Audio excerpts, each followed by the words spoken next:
So, guys, on the behalf of the Developer Student Club USICT, I would like to welcome you to the first day of the Deep Learning Bootcamp. Okay, so before starting, a brief introduction on myself. I am Karan Malik. I am currently in my fifth semester of Computer Science Engineering in University School of Information Communication and Technology, or USICT for short. I have been into the field of machine learning, deep learning, and data science for almost a year now. So I won't say that I am very good at it, but I have got a start. I am at an intermediate level, and I believe that I can help you all start into this field, and I can help you get resources and also help you get some good projects in these 5 days. Also, we'll have Ragini and Webhavi for the last 2 days helping you out with other projects. So we'll start now. So the structure for the day will be like we'll start with the very basic definition of artificial intelligence and machine learning. Okay, and though these terms are used interchangeably, people do not differentiate between artificial intelligence and machine learning, but they are quite different yet quite same. Okay, so it is important to draw the boundary between artificial intelligence and machine learning. And then we dive into deep learning. Deep learning is just a subset of machine learning, but a lot changes, so we look into that. And then we'll go to the most basic deep learning algorithm known as the artificial neural networks. Now, these are very different from the basic machine learning algorithms, but these are must knows for those who want to pursue deep learning, who want to pursue machine learning on a larger level. And at the end, we'll start coding artificial neural networks in Python using the Keras library. Now, to be frank, the mathematics behind deep learning and machine learning is very vast. It cannot be completed in these 5 days or even a month. So we'll be sticking to the implementation and the practical part. But I'll refer to, sources to you which are very good to understand the mathematical part. It involves statistics, calculus. So it requires time, but at the end, it is very fruitful. Okay, and this Keras library which I was talking about, it acts like a wrapper around all this mathematics. So while implementing this in Python, we do not need to get into the mathematical part. You just need to understand how to structure it and how to compile it. So I'll teach you that today, and we'll be making a very small classification project which I'll talk about at the end of this small theory tutorial, which is about just 15 minutes.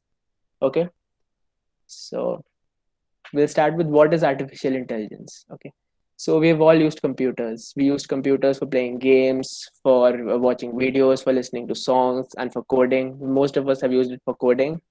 But the one thing that remains common is that computers always do what they're told to. Okay, you ask a computer to play a video, it plays a video. You ask a computer to play a song, it plays a song. You ask a computer to print the in order traversal of a binary tree, it will do that, but it requires each step by step instructions need to be given to your system or your computer. Okay, so in the late 1940s 1950s, an idea emerged. The people started thinking that the computers can only overcome and counter the problems that are specifically programmed into them. But in humans, like, we are capable of reacting differently to special circumstances which we have not seen before. Even though the reaction might not be correct all the time, but still we can differentiate between different circumstances. So the people started thinking that it would be really good, and it would be really it would really boom the technology at that time if they could put this into computers. So that's how artificial intelligence started. So put it simply, it is the science and engineering of making machines intelligent. It helps them, go beyond the things which have been coded, the test cases which have been put into them.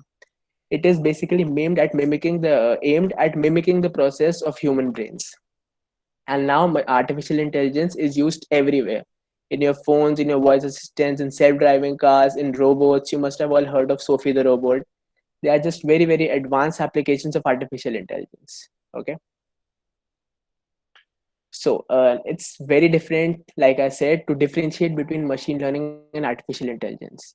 Now, artificial intelligence is making computers intelligent, but machine learning is the process with which the computers are made intelligent.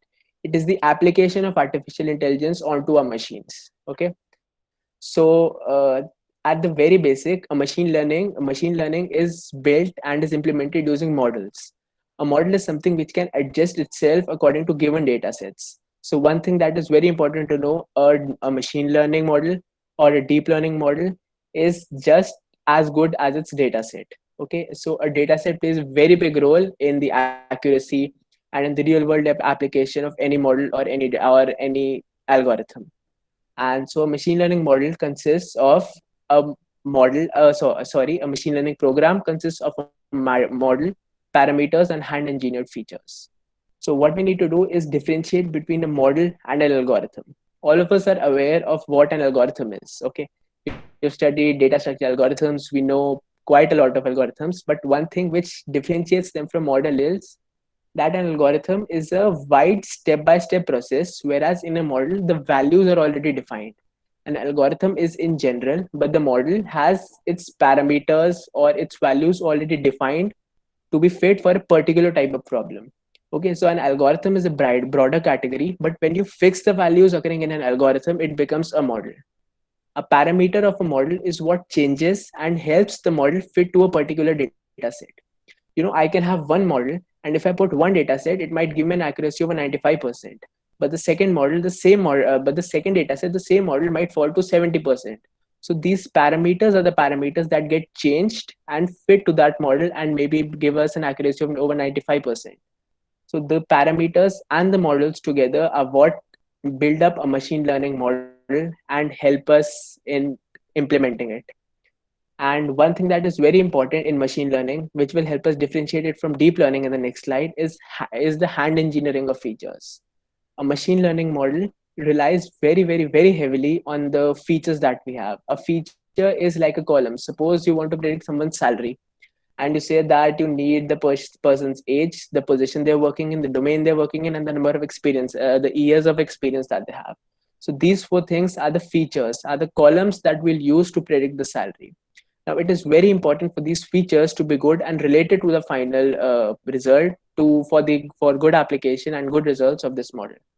Okay, so now machine learning is used in predictive analysis in recommender systems. Whenever you see YouTube or Netflix, you get recommendations, or Amazon, you get product recommendations. For text analysis, for email filtering, spam filtering, everything is just machine learning. And machine learning can be coded in Python, MATLAB, R, Octave, C++, Java, and many other languages. The most popular ones are Python and R because they provide very easy packages to overcome the math, which we'll see. So now moving to deep learning. Deep learning is just a subset of machine learning. Okay. In machine learning, I told you that the features are very important. We need to change the features. We need to engineer the features in order to make them fit to a machine learning model. But a deep learning model is quite different in this way. See, a deep learning model was a very big step forward to absolutely mimicking the human nervous system. I'll show the diagram in the next step, but you should know that deep learning algorithms do not require hand engineered features. They just need input features, and they'll mix them. They'll assign them to different places. They'll do different operations on them and form their own features which are not interpretable by humans.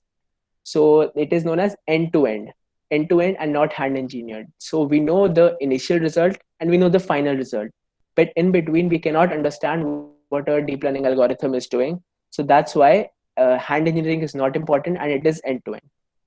Now, unlike machine learning, deep learning is used in image tasks and video tasks. The facial recognition that we see in the facial detection that we see in cameras, and facial recognition in opening phones, object detection, speech to text conversion, and transcribing are all applications of deep learning. Okay, and we'll go into deep learning for images tomorrow when we learn face detection and convolutional neural networks. So now going to artificial neural networks, they are the most basic deep learning algorithm which is needed to have a first steps into the field of deep learning. So as I told you, that deep learning is the a very big step into mimicking the human nervous system. So as you can see on the slide, in biology, in human, we have all studied that in our body we have neurons which stretch from every part of our body to our brain and help in the signal reaching our brain to realize what is happening. In a very similar way, we have layers in a deep learning artificial neural network. Like you can see, there are at least three layers. An input layer takes all the inputs that we gave. Like in the salary example which I gave, predicting salaries, we have four inputs. So we'll have four nodes or four neurons in the input layers. These four neurons are our inputs, and then we'll have one output which will tell us the salary of the person, okay, the predicted salary. And in between we can have any number of hidden layers. These layers can have any number of new nodes or neurons, and the calculations and the weights and the parameters in between are not known to us, and they cannot be interpretable. So one thing that we need to know is that when we need our results to be interpretable, we should not use deep learning. We should always stick with machine learning. And as we can see that deep learning has many nodes. So if you have a very small amount of data, say you have just 100 predictions of the salary data set. So if you can see in this page 3, 4, 4, 11, 12 nodes. So do you think 100 data sets will be able to actually maneuver and change the parameters of 12 nodes accurately? So that it's not possible, because a large amount of data is needed to adjust all these parameters. So deep learning algorithms basically strive when there are huge data sets, maybe millions or maybe billions. So usually very powerful processors are needed. But in our application we don't need this much data or these tough or these complex algorithms. So we can perform them on our local systems. Okay. So yes, now this is a slight dip into the mathematical part. We see that on the left here, that these are our input nodes, these are our hidden nodes, and this is our output node. So as I told you, the parameters in machine learning models are also present in the deep learning models. So the parameters in this are known as weights. Whenever you put an input, like you can see 0 0.1 in the first node, now these inputs are used initially the weights are given random values, a very small random value. Suppose say 0 0.1, 0 0.2, and so on. And the inputs are used to calculate the final value. But we know that random weight values cannot give us the accurate answer. So what our system does, what our deep learning network does, when it reaches the output, it goes back and it adjusts the weights and parameters, and then the whole process repeats again until we get accurate predictions. So this is how it works. This is all done using gradient descent and back propagation, which is quite complex, but I will share the resources with you. If you wish, you can delve into that and dig into that. And inside our nodes we have activation functions, some of which are mentioned over there. I'll give you the brief of the two of the very basic and the most important activation functions, the sigmoid and the relu. So basically what a sigmoid does, a sigmoid function can take value, can give, is used for outputs when we have two classes. We'll use the sigmoid function today in our small project we'll do a short while later. What it does is it takes outputs between 0 and 1 and maps it to 0 and 1. So if an output is greater than 0.5, it will map it to 1. But if it is smaller than 0.5, it will map it to 0. So basically, it can help us differentiate between two classes. Suppose you want to make a classifier to differentiate between a dog and a cat. So what a computer does, it codes, suppose say cat as 0 and dog as 1. So whenever our system has a picture of a dog and it outputs 0.1, the sigmoid function will round it off to 1 and say that the output is a dog. Similarly, if it is 0.2, it will round it off to 0 and say that the input is a cat. So this is how a sigmoid function works. When we have more than one classes, we use the softmax function, but we don't need it now, and it's very difficult to visualize it without tools. So I'll give you the resources to that one. And then we'll go to the relu function. The relu function is like it has the line y equal to x after the value of x equal to 0, but on the left side of the axis it is just a straight line. So this is a very simple function, and people do not believe that this is the most powerful function, the most powerful activation function that we can have inside our nodes, and it gives the most accurate results. So today we'll be using this relu and sigmoid to try and get very accurate results on a data set. So now a very brief view into the gradient descent. So initially when I told you that we have random weights and we get random output at the very first iteration. So at the first iteration we get an output, say which is the red circle. At the top of the red peak you see a red circle in a star. So that is our initial output, and the the motive of the gradient descent is to get it to the lowest value, because we need the loss function, the error, to be the lowest. So if this is what a function graph looks like in 3 dimensions, our task is to reach the red arrow at the blue point. Okay. So what a gradient descent function does, it uses derivatives of our loss function and helps us get there. Okay, the derivatives of our weights at each point are subtracted using the learning rate, and it helps us reach this. I know this is difficult to understand, but it does require quite a lot of mathematics to get this. But for our practical implementation, we'll not be needing it this much. So I'll just skip this. So we'll start with Python now. Now we can do this on a local computer because the model we are making is not very complex. But since most of us or many of us might not have Python set up on on our computers, so we can use Google Collaboratory. Google Collaboratory is basically a Python environment which is provided by Google. It has Google GPUs and servers, so it is much more faster than a local system, and it is online, so there is no system requirements. You can use it on an old computer if a laptop is not working, or in any case. So if you want, you can code alongside with me. I have the data is quite small, and at the end, for the next like 20-25 minutes, we'll code, and then we'll have a small project and your first artificial neural network. So I know you'll not be able to follow this link. So what you can do is you can open Google and just type Google Colab, COLAB, and go to the first link. Okay.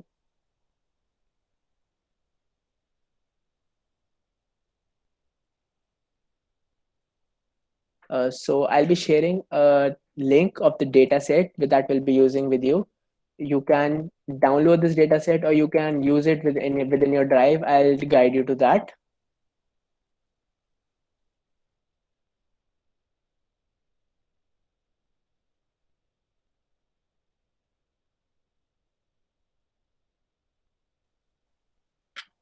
Okay. So when you open this drive, yeah, you'll see that you're in a folder, the Deep Learning Bootcamp, and you'll see 4 files. I hope you can still see my screen. Setting up Python, face detection, and an image, and the churn modeling.csv. So we'll be using this churn modeling.csv file today, and we'll build an artificial neural network. I'll explain what the data set is in a couple of minutes when we import it into Python. So once you open this, you should be able to access this within your Google Collaboratory without downloading it. So let's start with that. Uh, Once you're into your Google Collaboratory, you won't have these headings written. I have written this. You will have a plain file. Let me show you how.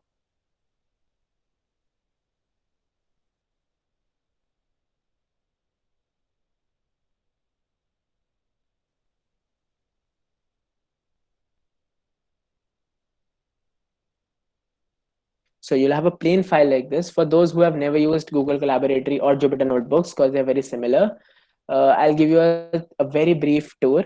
So you can, there are two types of cell: code cells or text cell. Text cells are basically help us to, give topics.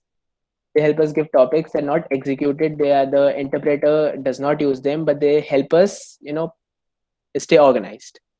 And then to access data, it is very simple to access data in Google Collaboratory.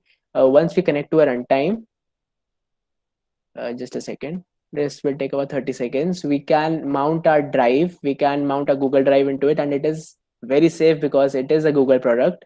So there is no privacy concerns. And we can mount our data sets. See, it has an option of mount drive. So whenever you go to mount drive, all your drive data will be available into this without having to download it. So it is very useful for very large data sets. I'll stop this and I'll go to my collaborative notebook. Okay. So uh, the very first thing that we need to do in any while building a Python or any machine learning application in Python is to import the libraries. Now the libraries are the most important part, which that enable us to do machine learning at a basic level. These libraries will act as a wrapper around the gradient descent and the back propagation that I told you about in a very small discussion. So it helps us overcome that math and just circumvent it to go straight to the implementation path. Okay, so we'll be importing our libraries. And if you don't know Python, it's no worry. I also didn't know Python very well when I started machine learning. As you go along, it is a very easy and very intuitive language, so it is not difficult to learn along the way. So first we import pandas, then NumPy. I'll describe the libraries as soon as I import all of them.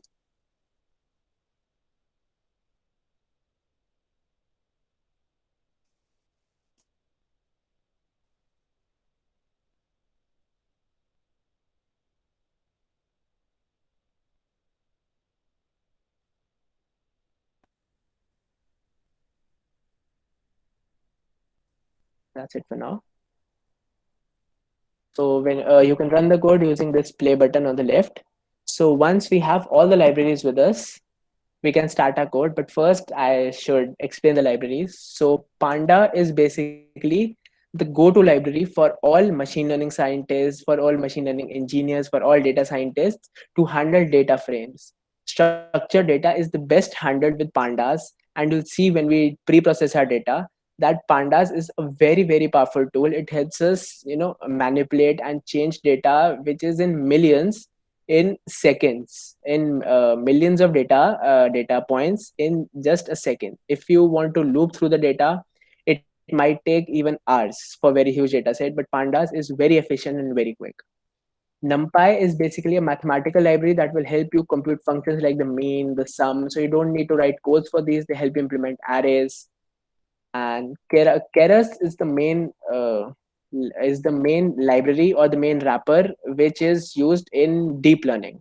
So Keras helps us build artificial neural networks within just 3 to 4 lines of code, and it acts on TensorFlow. TensorFlow is basically a more raw form of language. It requires more details and more codes. So as you dig deeper into deep learning, you start using TensorFlow or Caffe, but Keras is a very convenient tool to build simple models and even complex models very quickly. Okay, so now we have all our libraries. So we'll be importing our data. As I told you, pandas, we have imported pandas as PD. So anytime we use PD dot, we are accessing and getting a function from our pandas library. So we'll label our data as df data frame, and we'll use the PD dot read CSV function. I've already written this so that I don't have to write the path again. For those who are accessing the drive, those who have opened the link, now the dataset will be present in your shared with me. So what you can do is you can replace this my drive with shared with me, and you can use the same dataset without downloading it. Okay.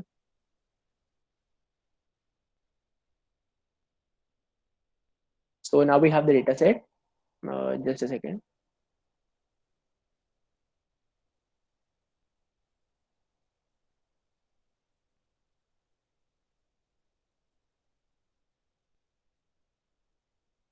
Yep. So I have my drive now. So we have imported our dataset. So now it's time to look into our dataset for the first time. Okay. So in Python, a very convenient way is to use the data frame dot head function.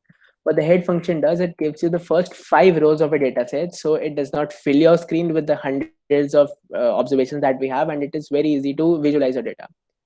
So basically, what our data is, it is churn modeling. What churn means is when people leave a bank, it is known as that is it is said that the person is churning from the bank. So we have data about specific customers. The customer ID acts as a primary key and helps identify unique customers. We have the surname, credit score, geography, where they live, and so on. And the main variable, the final variable, is our exited variable. This exited variable tells us whether the person has exited the bank, whether he has left the bank or not. Okay. So when the exited variable is 1, it means that the person has left the bank. And when the exited variable is 0, it means that the person is still a part of the bank. So what a basic task becomes is we have all this data. I will show you.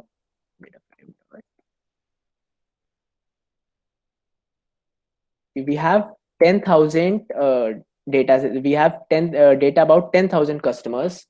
So the main purpose of doing this is we can analyze the patterns in this. There is always some pattern which is not understandable or accessible to the human eye.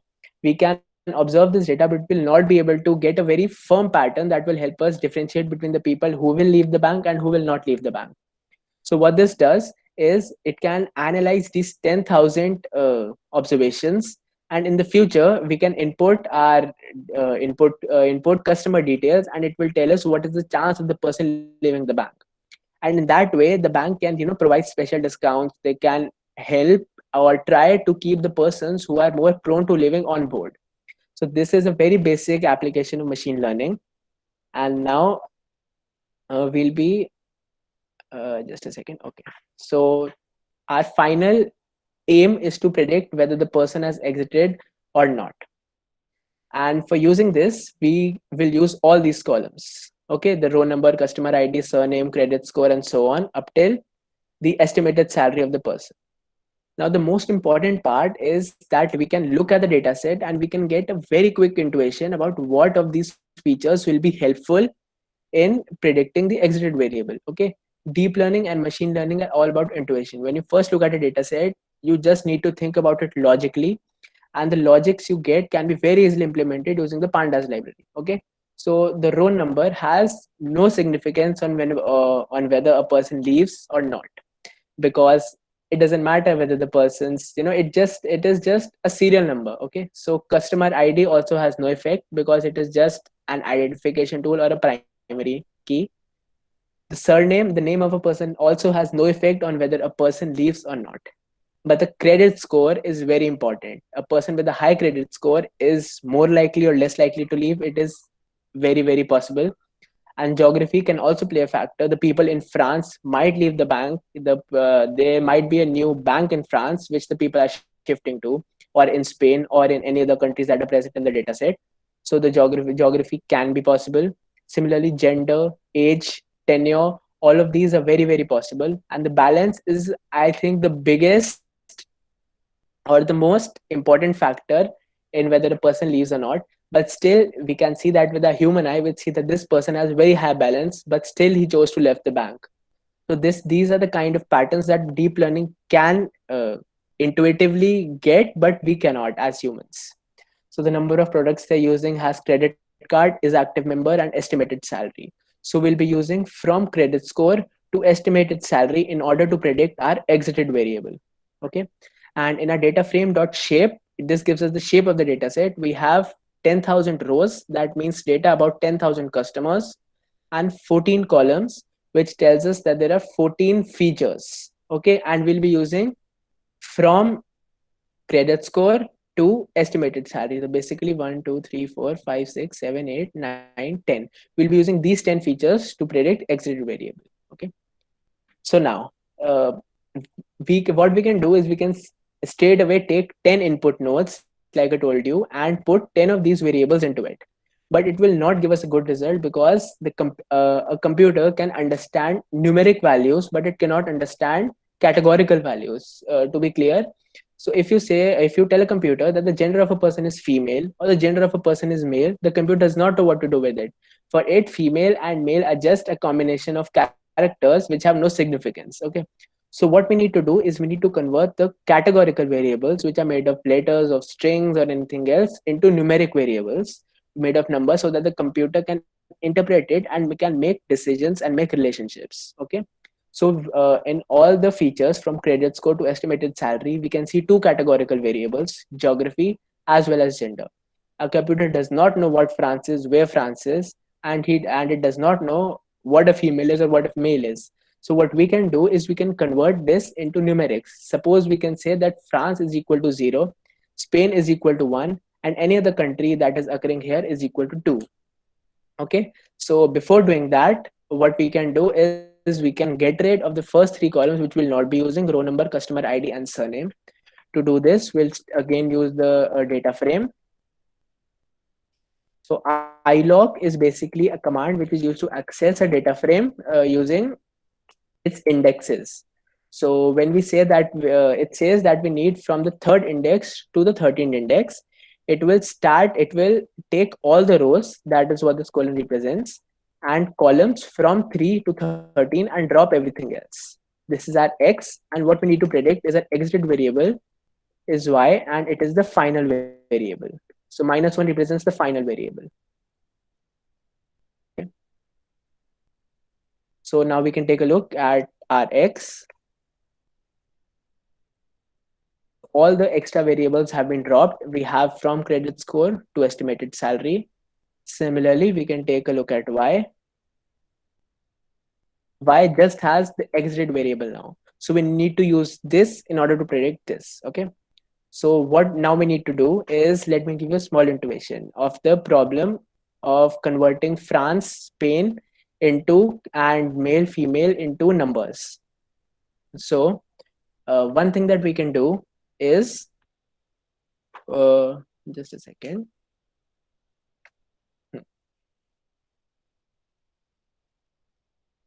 We have a data set X. So when we write X geography, it means that we need to access the geography column.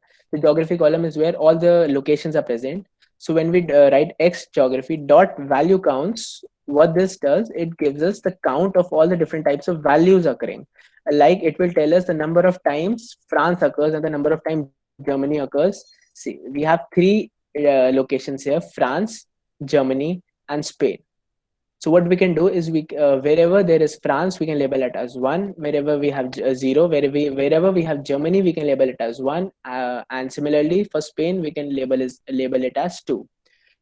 But we all know that the computer is better understands binary. So it will be even better if we can convert it to a binary code and have only 0 or 1. So there is a very simple and a very clever way that was discovered to do this. Let me show you.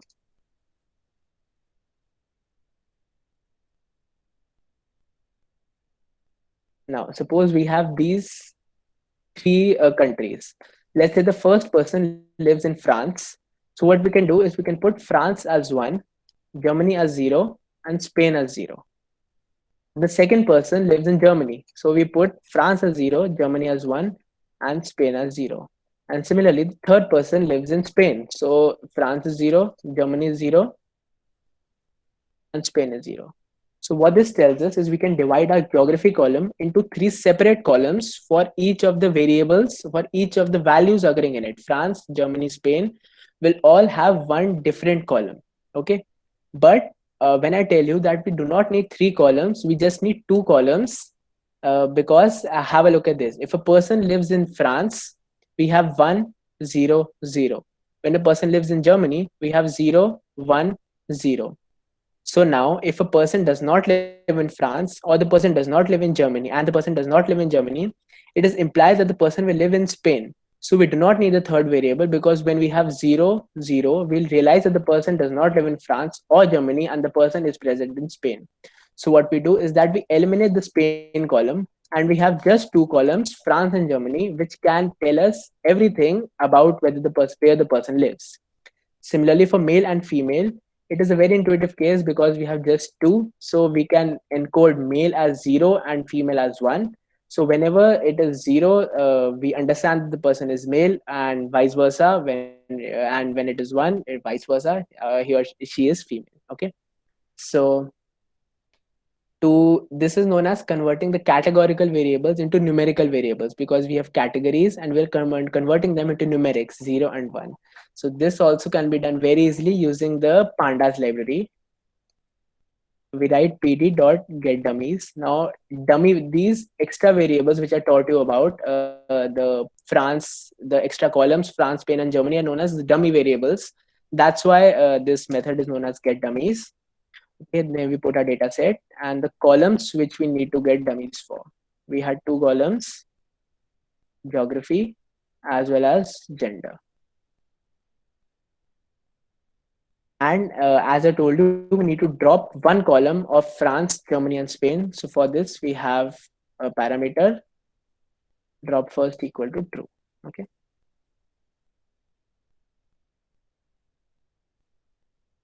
So when we go through this, we can see that now our dataset does not have the geography column anymore. And at the end, we have two columns, Germany, geography Germany, and geography Spain. So this person has 0 in Germany and 0 in Spain. So this person lives in France. This person lives in Spain, and this person lives in France. in France again, and so on. Similarly, we have a column gender male. So all these being zero implies the first five customers are female, and we can verify this here. See, the first five we have are female. So we are done with this. Now we go to scaling the values. Now, when we have a look at our data set, we see that the credit score is somewhere in the range, let's say 500 to 1000. The age should ideally be, say, 18 to 100. The tenure, say, 1 to anywhere 30 to 40. And similarly, the balance is very high, whereas the others are very small. Estimated salary is very high. So this causes confusion for the model. Okay, you have values ranging from 0 to 1, and then values going to 159,000. So it slows down the optimization process. So one thing we can do is we can scale all these values into zero, in between 0 and 1, or we can apply, a complex scalar which converts all of this into a normal distribution. A normal distribution having its mean at 0 and the standard deviation of 1. So basically all the values are converted, 99% of the values are converted from -3 to 3. So we have a very scaled data set, so the model does not struggle in order to capture these dependencies. So for scaling the values, we use the sklearn library. So for we import it as from sklearn.preprocessing, as this is the pre-processing of data. Import the standard scaler in order to scale our data, and we need to scale our x. So we need to create, now this standard scaler is a class, so we need to create an object of the class, and we do this using x, sorry, this standard scaler is equal to standard scaler.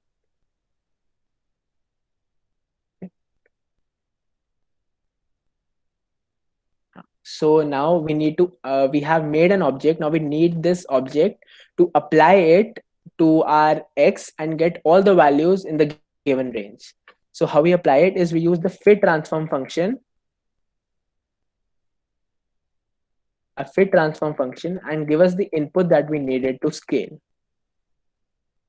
Okay, so now we can see that the x we have,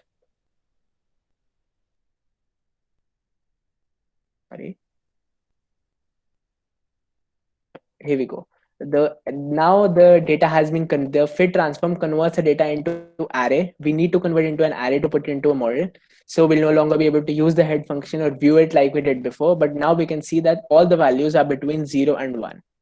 Have a look at this. All, even the salary values, we have the fourth column is salary. So this, even these values are now in between -3 and +3. So we have a very even data set now, which can be used to put into a model. And now we are into the final phase of pre-processing before we go into creating the model architecture and training our data set. So the train test plate is basically, let's say you have 10,000 examples. So if you use all the 10,000 examples to train your model, you'll never be able to understand how your model is working. Okay, you'll get the accuracy on this training set, but you'll never know how it performs in real life data. So to overcome this, what we do is we can break the data set into two parts, say 8,000 and 2,000. So this 8,000 methods, these 8,000 data points, observations are used as the training data. We use these 8,000 to train our deep learning model, and then we use the deep learning model to predict for the remaining 2,000 and check with the actual predictions that we have in our exited variable. Okay, so what we do is we take the first 8,000 and train a model on them. Then we take the last 2,000 and predict whether the person has left or not, and then we have the actual data, and then we'll use this actual data to compare the predictions and see if whether we need to change it to get more accuracy or not. So the training test plate can also be implemented using the sklearn library. The sklearn library is the most important library for applying machine learning, not deep learning. It has a very huge number of machine learning algorithms as well as pre-processing uses. So we import the train test plate.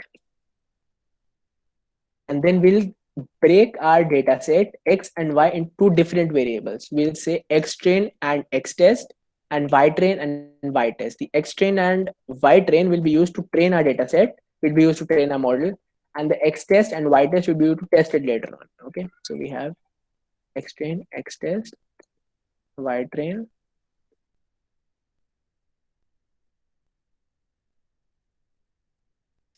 and then we'll call an object of our train test plate. Now it takes three values.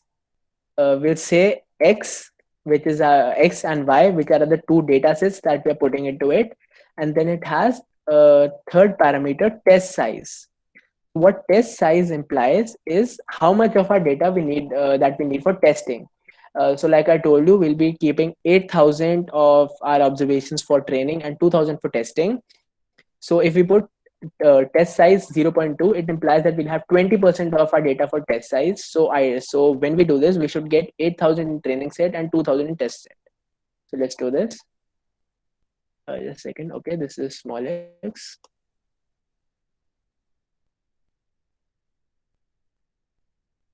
Okay. So when we have a look at the shapes of our data, just a second.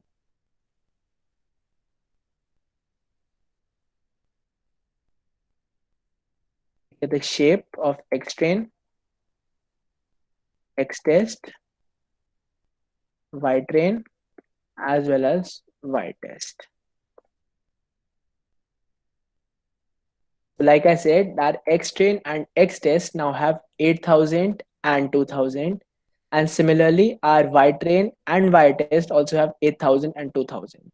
So now we have done all the pre-processing that we needed, and our data is finally ready to build our first artificial neural network. So like I said, we'll use the Keras library to build the structure of our neural network. The first thing we need to do is to initialize our model as a sequential class. Okay, I taught you using that diagram. I showed you in the diagram that the sequence that our models will have layers one after the other, an input layer, then a number of hidden layers, followed by a final output layer. So these layers are put into sequence. So this is known as a sequential model. Okay. So when we initialize a model as a sequential model, and then we start building the structure. Okay, so the building this using Keras, we can add layers using the model dot add function. So when we use model dot add, we need to describe the layer that we want to put in. Okay, so using Google Collaboratory or any other uh, platform like Anaconda or a Spider, it is very useful because you get all these hints. You don't have to remember everything that you need to put. So this autocomplete or this pop-up boxes will be very helpful when you have a very large number of algorithms into your memory. So you don't need to memorize each and every argument that you need to put. Okay, so we have a dense layer. A dense layer is nothing but a hidden layer with let's say 6 units. And I told you about the activation, and I said we'll be using the ReLU activation. So we'll use the ReLU activation. And then, okay, so since this is our first layer, our model does not know what to expect as an input. But when we, just a second. Yes, here we have changed our data set. So we no longer have 10 columns. We have changed the number of columns. So let's see, 1, 2, 3, 4, 5, 6, 7, 8, 9, 10, and 11. So now our data set has 11 columns. So ideally, our model should have 11 input nodes. Okay, so we'll put input shape or input dim. Both of these work. Input dim is equal to 11. And this is, we have added a first hidden layer with 11 inputs. So we can add another input layer. We can copy this. But now we do not need the input dimensions because the model already has an input and it just connects this layer onto this layer. So all the inputs will be seen by the computer, by the Keras library. We do not have to do anything. What we need to do is we need to put another layer which we'll take as the final layer. Okay, now these layers are just trial and error. So we are using three layers for this task. You might have a more complex task which might require even hundreds of layers. Okay, so this is all trial and error. As you start practicing, you get better. You realize how many layers you'll need, how many hidden units you'll need, which activation function you'll need. So as you go along, this becomes very intuitive. For now, let's just build this model and see what accuracy we get. Okay, so we need just one node in our output layer to be one if the person has exited and zero if the person has not exited. So our units will be equal to 1 and our activation will be equal to sigmoid, because I told you that in when we are classifying between two things, we need to classify whether the person has left the bank or not left the bank. We'll use the sigmoid activation. Okay, there's a spelling error. So that's it. The structure of a model is done. This is how simple. These 4 lines is what was needed to build our artificial neural network using Keras. Okay, so we run this code, and now we have a model, but we just need to compile it, provide it with the gradient descent or any other optimization algorithm. So for compiling, a very intuitive command, model.compile. So model.compile. We have to put our optimizer. We'll use the Adam optimizer. Now this Adam optimizer is just a little modified version of the gradient descent that the diagram I showed you. It is a faster algorithm, so you don't need to wait a large time. The gradient descent will also work, but many people prefer this, so you can just use Adam without experimenting because this is one of the best algorithms. Okay, then we have the loss. Now the loss that we need to use when we have two categories is binary cross entropy, and the metrics using which we need our model to rate our dataset is the accuracy. We have a model compiled. We can have a look at the model and all our layers using the model.summary command. So we have 3 layers. We do not count the input layer as one of the layers. So we have 3 layers with 6 nodes, and with 1 node. Okay. Now this is a very simple neural network with just 121 parameters. Tomorrow we'll study deep learning for images, and we have neural networks which have more than 134 million parameters and take 3 to 4 weeks to train on even 10 to 11 GPUs. So this is just a very simple model because the data set is very simple and we can get an accuracy of probably more than 80% with just this 121 parameters. Okay, so now we'll train. So to train a model, we need to use model.fit, followed by we need to use xtrain and ytrain because this is a training data, and we have the batch size. Since we have we have 10,000 or sorry 8,000 in our X test. So what our algorithm can do that it can as it is take 8,000 and run them at the same time, but it causes our computer or the system to get really slow, so we divide it into batches of 10. So what this does is it will take 10 observations at a time and put it into our model and get the output and get the divide the whole data into batches of 10. So 800 batches, and then sum the result, average the result. Okay, and at the end we have epochs. So epochs is the number of iterations, the number of back propagation. So let's go with 10. So when we run this cell, we'll see the compilation, we'll see the accuracy on each epoch, on each iteration, and then we'll use it to make predictions on our test data. We can see this is a very small amount, so it's very fast. It takes just 1 second for each epoch. And using this very simple model, we got an accuracy of 84.45%. If we increase the, let's say if we put another hidden layer and we do this again, we'll get a slightly increased accuracy.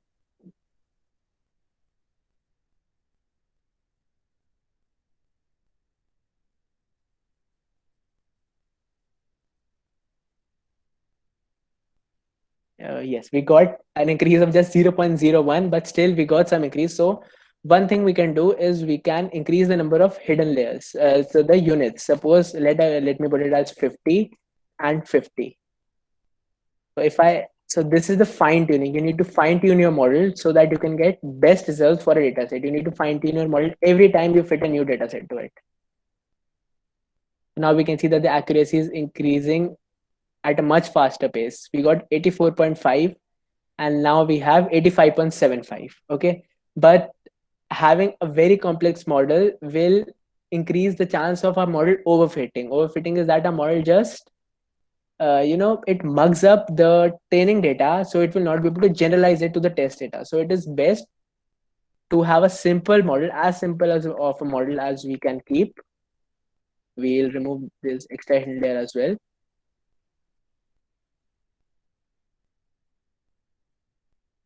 and we'll just stay with this model.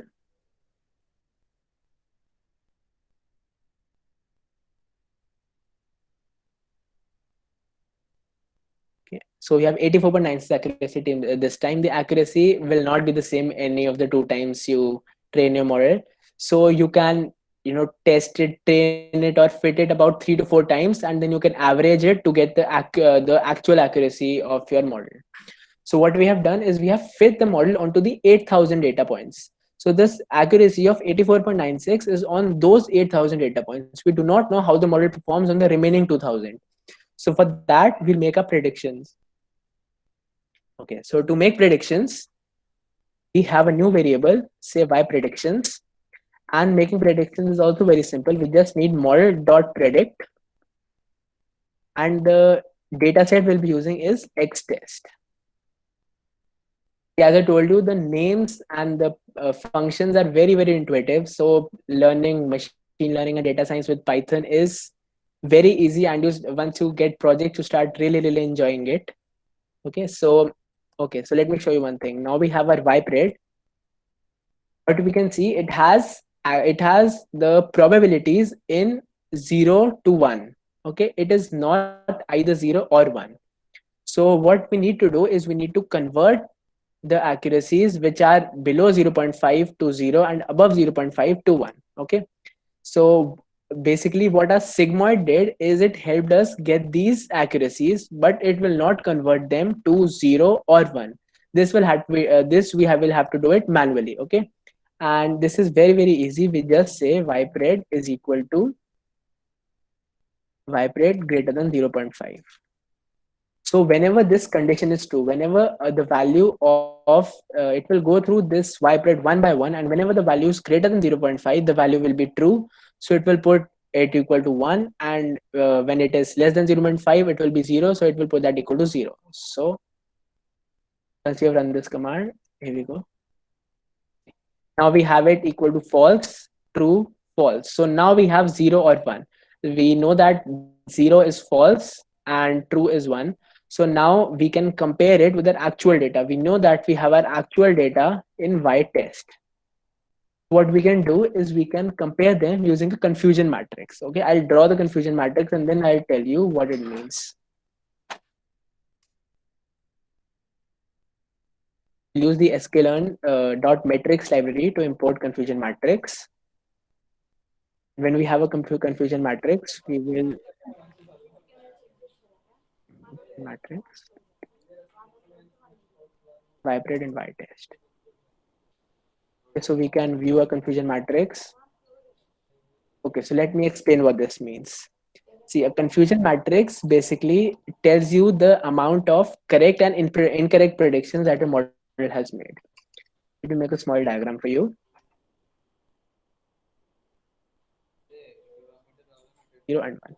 Okay, so let's say that on this are our actual predictions, that are actual values, and these are our predictions. So let's say if our actual value is 0, the person has not left the bank, but our model says that the person, and our model also says that the person has not left the bank, we'll have a value over here.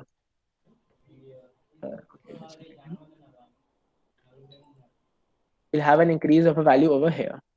This is known as a true negative.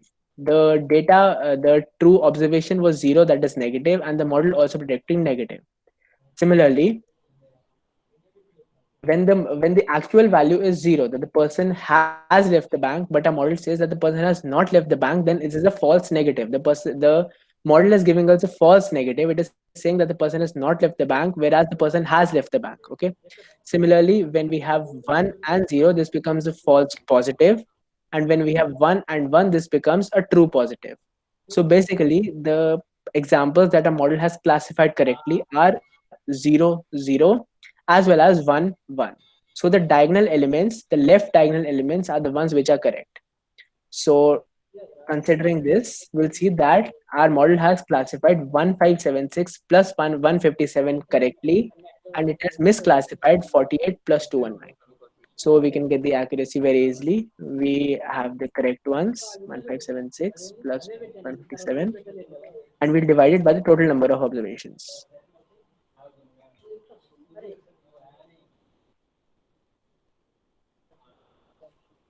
So we have an accuracy of 86.7%. Our model did even better on the training set than it did on the test set. Sorry, on the test set than it did on the training set, which means that the model has not overfit. It is very capable of generalizing our data into the real world. Okay. So what you I'll share this code on the DSC OSICD GitHub, and I'll share the link onto this drive which has the data. Okay, so what you can do is you can go to the DSUSHT GitHub, and you can copy this code, and then you can try experimenting with this model architecture. You can add more layers, you can add more activation, you can change the activation, you can change the inputs, and you can see how you can change the accuracy. With more fine tuning, you can get this model over 90% very easily. So I believe we will all do that. And this is just a very basic artificial neural network using Keras. There are much more advanced applications, as well as you can build it from scratch, but these libraries help us overcome the math and have a very easy implementation. So that's it for me for today. So if you have any questions, I'll try my best to answer them. And so Ragini, if you can please read out if there are any questions.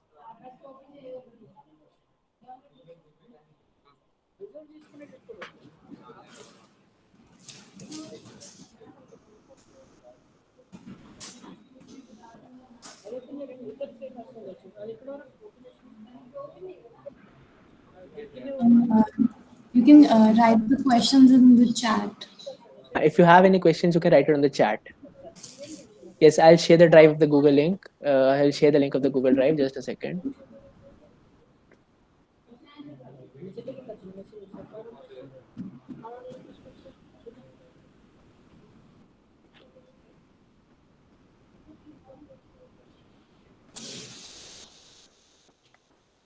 I'll also put, you can keep the drive link. I'll put you see this file, the file which has setting up Python on a system. I'll put the link to the DSC USICT GitHub in this, so you can access the code from there. And also for tomorrow, we'll be implementing these deep learning networks in with images. So since we'll be building our facial detection, we will be using our webcams. So Google Colab is basically run on our browser, so it does not allow us to use the webcam. So it will be very beneficial if you could download Python on your computer. I have given the instructions in this file setting up Python on your computer. It is, I have two options for the large size Anaconda, which is preferable, and the small size, which you can put it in your VS Code. You can use it with your VS Code. So you can go through this. And tomorrow we'll be going through our facial detection, and day after tomorrow we'll start building a real-time face mask technique. So if you have any questions, you can put it onto the chat.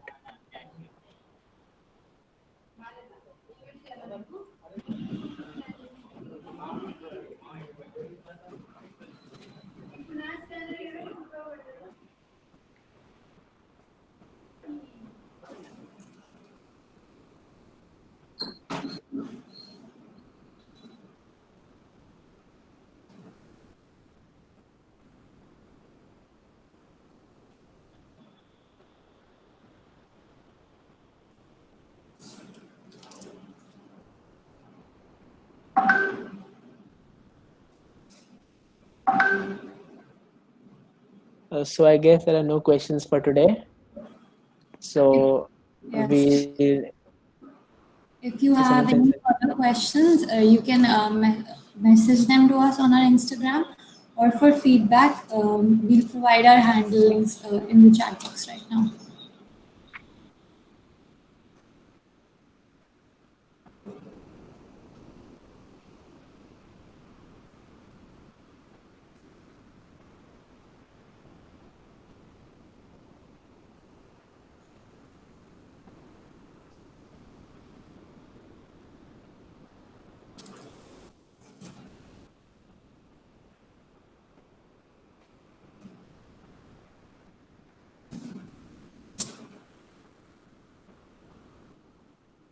So Akash has shared the link, where Ragini has shared the link of our GitHub. I'll upload this code onto the GitHub by 7:30, so you can use the code and experiment with it and see how much accuracy you can get. Okay.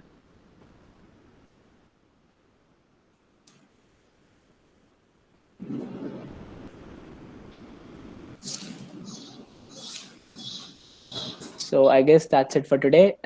Do attend our meeting tomorrow. We'll be working on deep learning with images at the same time and the same link on 6 p.m. We'll see you all tomorrow. Thank you.